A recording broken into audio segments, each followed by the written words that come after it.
Dari jumlah bulan yang 12 itu Allah jelaskan minha arba'atun hurum. Ada 4 bulan yang disebut bulan yang dihormati, bulan yang disucikan, bulan yang diharamkan. 4. 3 bergandengan, 1 agak terpisah. Yang bergandengan itu Rajab, Sya'ban, Ramadan.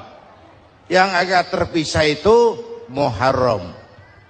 Ini 4 bulan yang dihormati disebut Ashhurul Hurum. Saudara-saudara, Muharram ini salah satu dari 4 bulan yang istimewa. Kenapa? Banyak peristiwa besar yang terjadi di bulan Muharram. Hampir semua nabi dan rasul berkaitan dengan Muharram ini. Hampir semua nabi dan rasul. Kita akan kutip beberapa saja dalam konteks kekinian. Pertama, Allah menerima taubatnya Nabi Adam pada hari ke-10 bulan Muharram. Adam itu bapak moyang kita. Dosanya 1, makan buah khuldi. Dikeluarkan dari surga. Kita dosanya banyak, kepengen masuk, enggak nyambung. Hai Adam, dari tidak ada kamu saya adakan. Saya perintahkan tinggal di surga. Merasa sepi sendirian, saya ciptakan Siti Hawa supaya kamu tenang. Kamu boleh nikmati semuanya. Ini boleh, itu boleh, ini boleh, itu boleh. Makan, makanlah yang kau mau. Minum, minumlah yang kau suka. Pakai, pakailah yang kau senang. Satu yang saya minta, jangan dekati pohon khuldi. Itu kau tidak sanggup, keluar. Diusir dari surga. Sujud Nabi Adam. Kata riwayat 40 tahun sujud. Membaca Rabbana zalamna anfusana wa illam taghfir lana wa tarhamna lanakunanna minal. Itu namanya istighfarnya Nabi Adam. Istighfar itu kan mengucapkan astagfirullah. Basmalah membaca bismillah. Jangan kayak teman saya disuruh banyak-banyak baca istighfar, benar-benar dia baca istighfar, istighfar, istighfar. Bukan itu maksudnya. Nah, maka salah satu amalan yang sangat dianjurkan di bulan Muharram ini memperbanyak istighfar. Tidak ada orangnya yang tidak. Ayo jujur, ini yang kumpul di sini semua, ada nggak yang nggak punya dosa? Yang merasa nggak punya dosa, ayo ke depan. Ada? Tidak ada. Setiap kita, entah kecil, entah besar, sengaja, terlupa, pasti mempunyai yang namanya khilaf dan salah. Dan Allah Tuhan kita bukan Tuhan pendendam. Allah Tuhan kita Tuhan yang ramah dan rahmah. Manusia, dosamu banyak, tapi ampunanku lebih banyak. Salahmu besar, rahmatku jauh lebih besar. Kau sujud di hadapanku, aku bangga melihatnya. Kau menangis di hadapanku, aku senyum melihatmu. Kau berjalan menujuku, aku berlari menyambutmu. Karena itu amalan yang sangat dianjurkan di bulan Muharram ini memperbanyak istighfar. Itu kalau istighfarnya Nabi Adam. Ada istighfarnya Nabi Yunus. Ibu kenal Nabi Yunus? Di mana kenalannya? So tahu. Nabi Yunus itu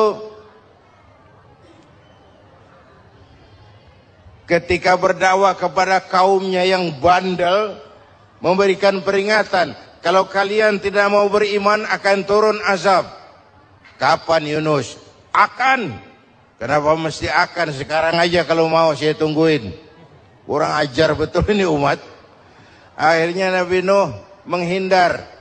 dengan perhitungan kalau azab tidak turun saya sudah jauh, meragukan janji Tuhan. Lalu naik kapal, dinaiki oleh Yunus, kapal mogok.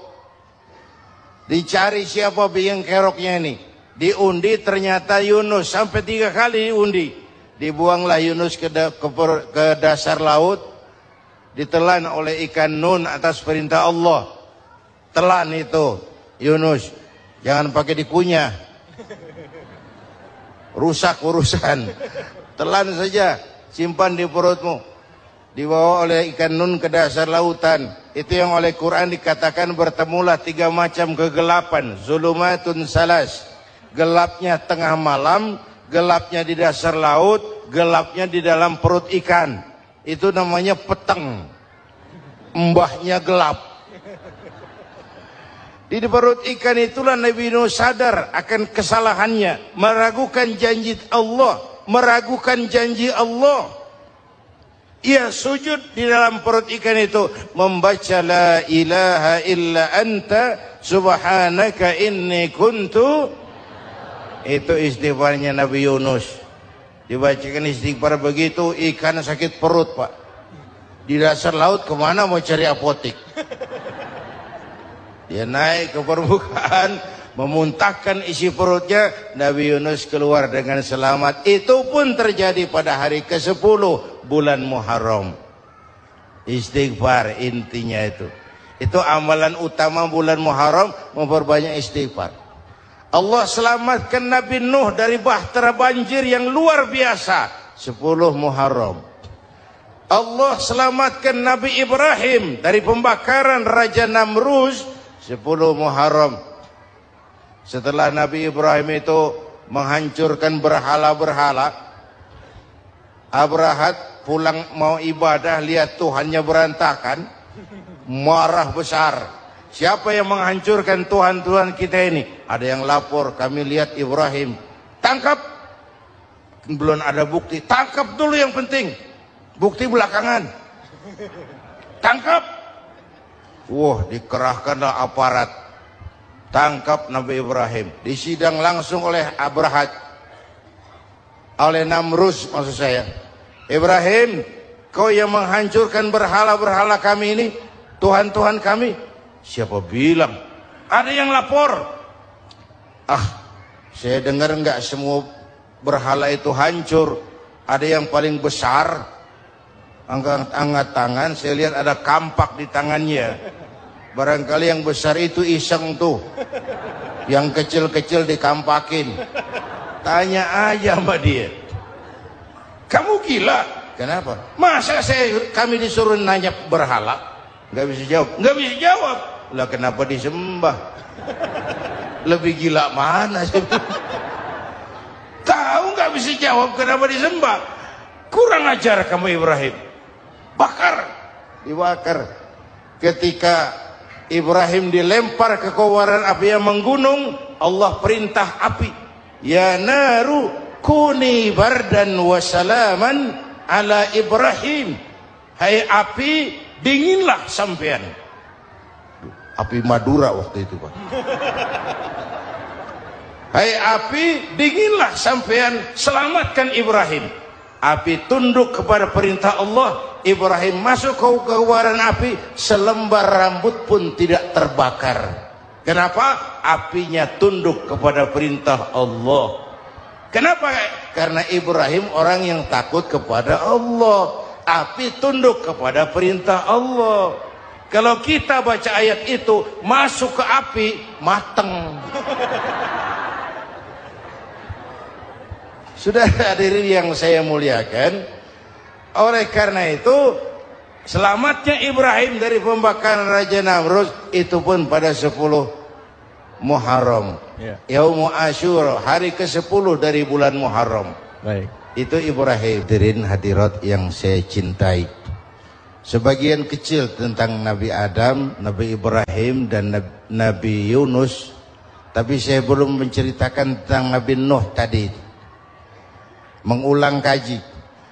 Nabi Nuh salah seorang rasul yang masuk ulul azmi, 5 besar.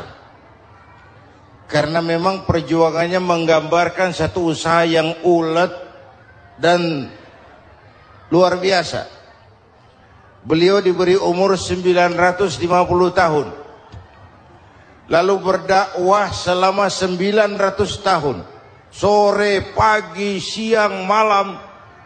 Dapat pengikut tidak lebih 80 orang. Rata-rata 10 tahun satu.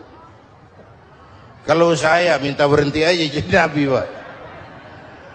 Ustadz mana masih mau buka pesantren? 10 tahun buka pesantren yang nyantri cuma satu. Pedagang mana yang masih mau dagang? 10 tahun dagang yang beli satu. Pimpinan partai mana yang masih mau kampanye? 10 tahun buka partai yang nyoblos satu. Bangkrut. Umatnya bandel, kurang ajar, durjana, bajingan, tengik. Umatnya Nabi Nuh ini kalau diceramahi telinganya ditutup dengan tangannya. Nabi Nuh akhirnya rekes. Tuhan, siang malam saya berdakwah kepada umat ini. Tiap kali saya sampaikan dakwahmu, mereka tutup telinganya dengan tangannya. Alergi dengar ceramah. Apa itu ceramah? Non profit. Saudara-saudara, jadi mau kamu gimana, Noh? Sudah Tuhan, habiskan saja orang kafir. Nanti kalau punya anak, anaknya pun kafir lagi. Lebih baik bapak moyangnya sikat habis. Biasanya kalau bapak kalong, anak kampret. Bapak nyolong, anak nyopet. Fotokopi gimana aslinya? Hampir habiskan saja. Itu mau kamu, Noh? Iya. Oke. Nanti aku turunkan banjir, Noh. Buat kapal. Dengan apa saya harus buat kapal, Noh?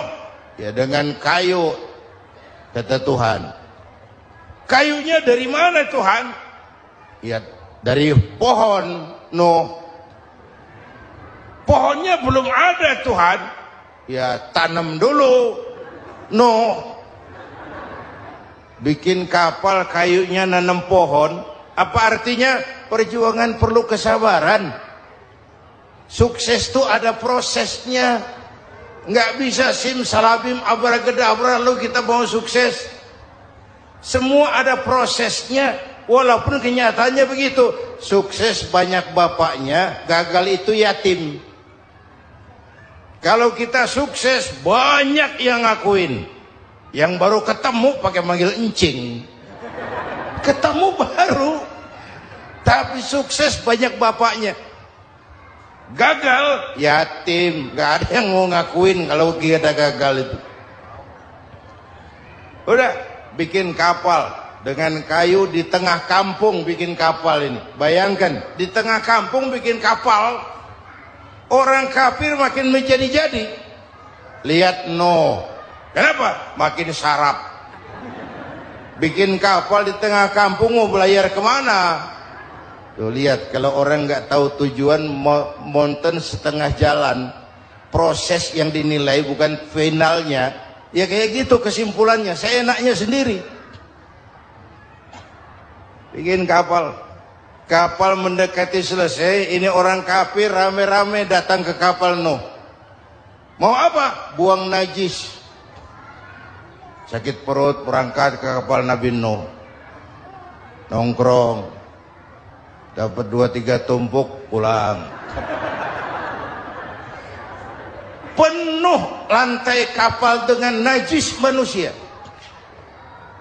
Inilah perjuangan. Bukan jalan raya lurus bertabur bunga di kanan kirinya. Banyak ondak dan duri, fitnah, caci maki, antipat, segala macam. Nuh. Ada orang tua dasar kafir, kurang ajar. Sudah stroke berangkat juga ke kapal Nuh. Mau buang najis, pincang-pincang digotong orang. Selesai buang najis dia bangun, mau pulang, pegangan tiang kapal terpeleset jatuh di atas tumpukan najis. Terjadi keajaiban, yang struknya sembuh, lumpuhnya hilang, berangkat digotong-gotong pulang jalan gagah sekali. Tapi orang kampungnya heran, ente sudah sembuh? Sudah. Berobat di mana? Kok begitu paten? Di kapal Nuh. Masih banyak.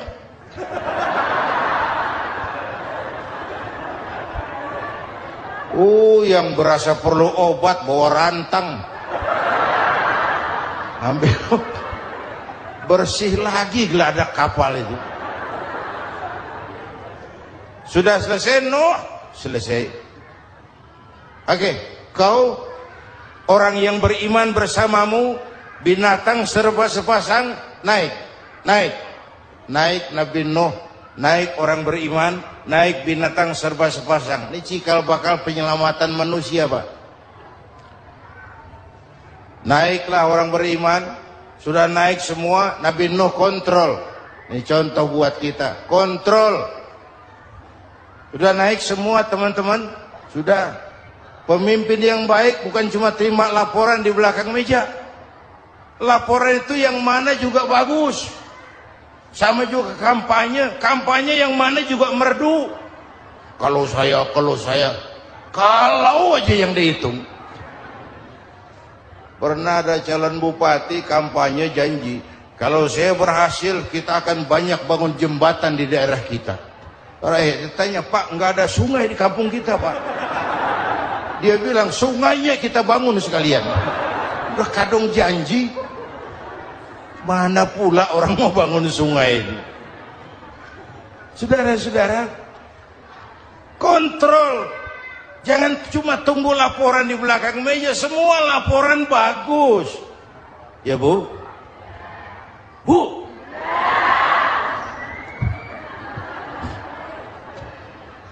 Nabi Nuh kontrol.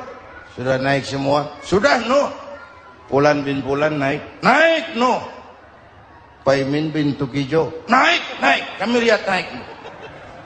Ada orang Jawa juga kayaknya. Ada. Sudah kontrol. Kanan anak saya ikut nggak naik kapal? Kami tidak lihat itu, Nuh. Kanan. Ini potret. Bapaknya aktif ke masjid, ibunya rajin ke majelis taklim, anaknya keleleran kemana-mana. Bukan di sini, di Prancis. Udah di sini insya Allah sama.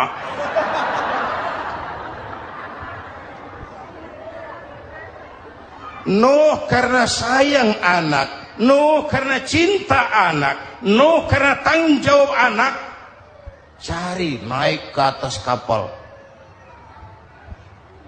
Lihat Kan'an, anak saya, nggak lihat Nuh. Turun ke ruang bawah, periksa lagi. Mang, ayah Kan'an di dia. Jamaah Tasik ini rupanya di dalam. Tuh ayah mang. Ayah kemana ya budak ini? Turun ke bawah, tanya lagi, ono Kan'an to? Ora nano raketo. Rombongan Jawa Tengah naik ke atas buritan. Dari buritan kelihatan ternyata Kan'an tidak ikut naik kapal, kumpul di darat bersama orang kafir. Ini potret kita sekarang. Kumpul sama orang kafir, hanyut anak-anak kita, ditelan budayanya orang kafir, ditelan tradisinya orang kafir, ditelan pergaulannya orang kafir. Nuh karena sayang anak dari atas manggil. Dalam Quran dijelaskan itu. Karena Nabi Nuh di atas, Kan'an di bawah, teriak, ya bunayyar kam ma'ana. Begitu dalam Quran ayatnya. Cuma ini pakai gaya memanggil supaya kelihatan ke gambar, kira-kira Nuh manggilnya begitu. Ini namanya gaya dakwah, Pak. Kalau ceritanya datar nggak menarik. Maka Nuh memanggil Kan'an, ya bunayya irkam ma'ana. Kata yang dengar, heeh. Ini gaya orang manggil, ya bunayya irkam ma'ana. Kan'an, kesini nak, naik kapal sama papi. Kata Kan'an di bawah itu, enggak mau papi, John di sini saja. Kata Nuh, jangan nak, Allah sedang murka, akan turun banjir. Kalau datang banjir papi, sa'awi ila jabalin ya'simuni minal ma', saya akan naik ke gunung tinggi yang bisa menyelamatkan saya dari banjir. Kan'an naik ke gunung, gunung dihantam banjir, Kan'an mati sampai sekarang. Yang kelima, Nabi Musa, kisah Muharramnya ini. Lahir dalam kondisi yang sulit karena Fir'aun mimpi akan lahir seorang anak dari keturunan Bani Israel yang akan menghancurkan kerajaannya. Kata Fir'aun, sudah lahir belum anaknya? Belum. Kalau gitu mulai malam ini laki-laki dilarang bergaul sama istrinya. Semua perempuan hamil di bawah pengawasan negara. Mulai hari ini kalau lahir anak laki-laki terutama Bani Israel, penggal. Satpol PP disiapkan. Udah ada kayaknya. Ada. Patroli. Bayangkan, nah Fir'aun itu bikin undang-undang seenaknya sendiri. Apalagi merasa kekuasaannya dalam ancaman. Penguasa manapun kalau merasa dalam ancaman, panik. Padahal kekuasaan itu kayak harimau. Makin lama ditaiki, makin sulit turun. Kenapa? Karena macannya makin lapar. Naik terus capek, turun dimakan harimau. Serba sulit. Saudara-saudara, kalau kita mau belajar dari Pak Harto, saya melihat kekurangan Pak Harto cuma satu, terlambat berhenti.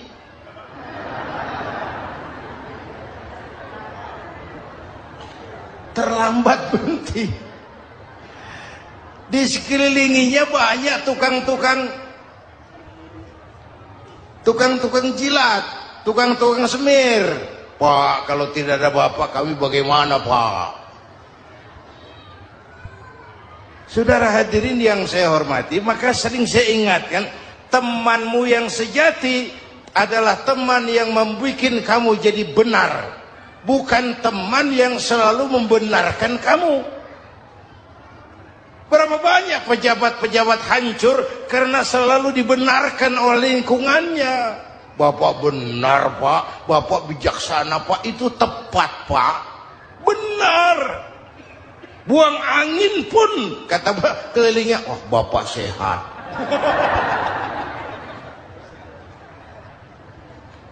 Temanmu yang sejati, teman yang bikin kamu jadi benar, bukan teman yang selalu membenarkan kamu.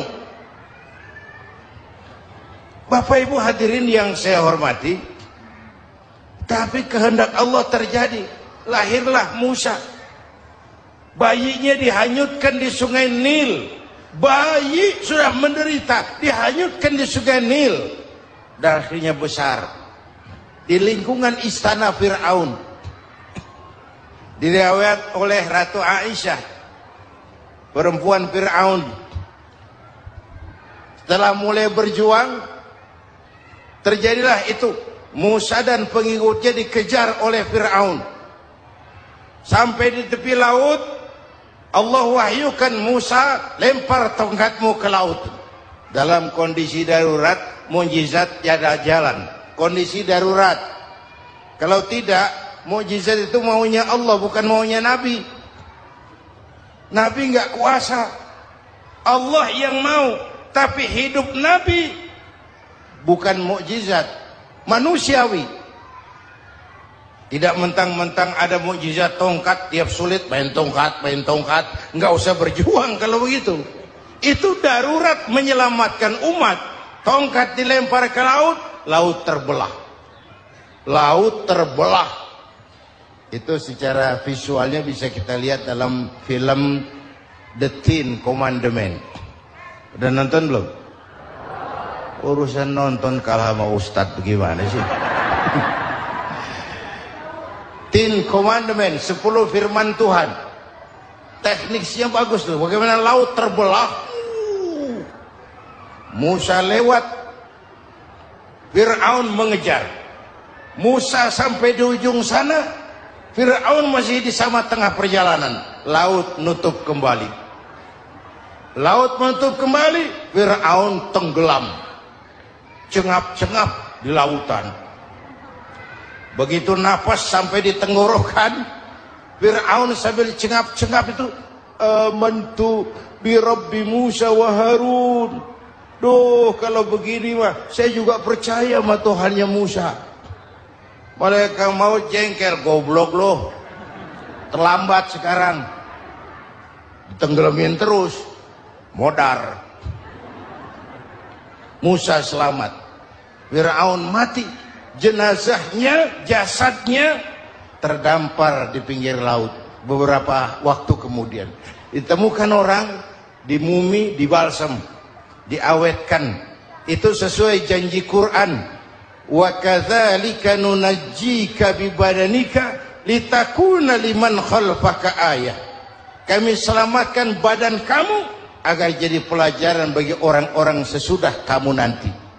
Janji Quran tepat. Janji itu 14 abad yang lalu. Jasad Fir'aun ditemukan, dimumi, diawetkan, dibalsam di bawah nama Pharao Ramses II. Sekarang tersimpan di Museum Negara di Mesir.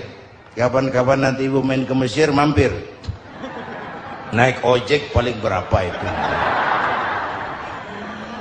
Orangnya tinggi, hidungnya mancung, pokoknya pantaslah jadi Fir'aun. Selamatnya Musa di kejaran Fir'aun di ujung sana itu terjadi pada hari ke-10 bulan Muharram, yang oleh orang Nasrani diperingati dengan hari raya Paskah. Mereka melaksanakan puasa, mensyukuri nikmat keselamatan dari kejaran Fir'aun. Makanya kalau kita ikut puasa di bulan Muharram, bukan mengikuti syariatnya Nasrani, salah. Karena Nabi mengajarkan, itu sumbernya. Bukan ikutan sama ibadahnya Israel. Tapi memang agama ini kan merupakan mata rantai. Datang Rasul baru melengkapi Rasul sebelumnya, datang Rasul baru melengkapi Rasul sebelumnya. Mata rantai yang berkaitan. Setelah Muhammad selesai, selesailah tugas Nabi dan Rasul. Selesailah misi Nabi dan Rasul. Tidak ada Nabi lagi sesudah Nabi Muhammad. Itu harga mati, titik. Gak ada kompromi. Siapapun sekarang ini nggak datang ngaku jadi Nabi, wajib tidak percaya. Wajib tidak percaya. Tapi kaitannya memang, kita bilang Nasrani, orang bahasa Arab, bahasa Ibraninya Nazaret, Nasiroh, Nazaret. Itu beda dialek. Kita Daud, dia David.